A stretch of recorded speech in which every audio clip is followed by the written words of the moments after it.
وحدت و تحکیم دوستی خلقها تحت چنین عنوان در مؤسسه تحصیلات میانی عمومی رقم 3 شهر خوجند محفل ادبی و فرهنگی برگزار گردید.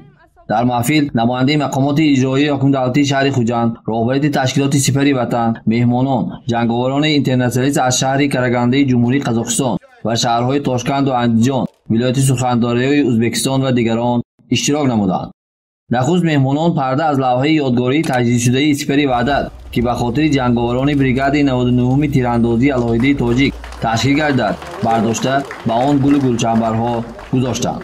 Дорогие товарищи, уважаемые гости из братских дружественных нам стран Российской Федерации, из солнечной Казахской Республики и Узбекистана. Сегодня мы собрались, чтобы открыть монумент, посвященный павшим в честь памяти специального таджикского 99-й стрелковой бригады во время Великой Отечественной войны. Мы бережем свою славную историю и сделаем все, чтобы молодое поколение и впредь продолжали героических подвигов своих предков.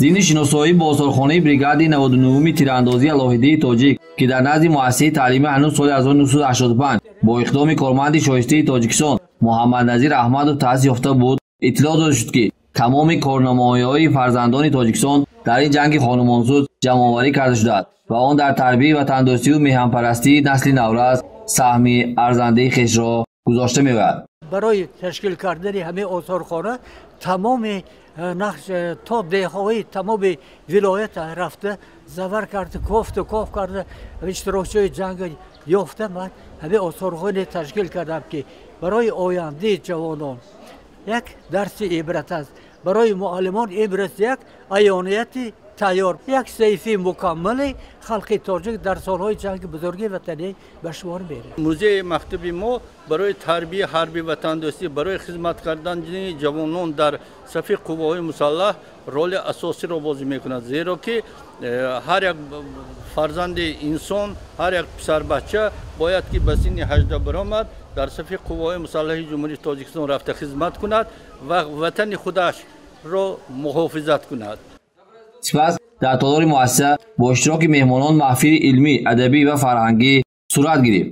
دیرکتور مؤسسه منظوره معینова محفل را افتتاح نموده از جمله تاکید داشت که امروز به شرافت سیاست عاقلانه پرزیدنت مملکت محترم امامی رحمان تاجیکستان عزیز تنج و آرام است و امانی و تنجی وطنمان برای هر یک ما دولت بی‌بهاست. تاجیکان طبیعتا ملتی با صبر و تحمل، آزاده و صاحب تمدن و صلحجویند. هر یک ما باید خوب دانیم که در این شب و روز تنها متحد بودن در اطراف دولت و حکومت تاجیکستان، حفظ وحدت و یکدیگر فهمی و کمک و دستگیری همدیگر میتواند همه مشکلات را برطرف سازد.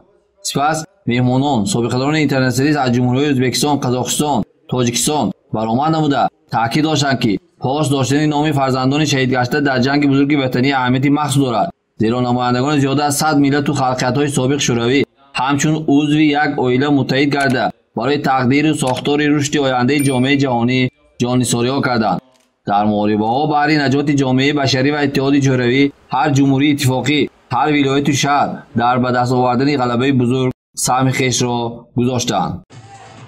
برنامه ادبی فرهنگی علی مؤسسه طبع حاضرین را بالیده نمود. در آخر به یک قطار فعالان تشکیل کنندگان محفل سپاسنامه و تحفه‌های خاطره‌ای تقدیم کرده شد.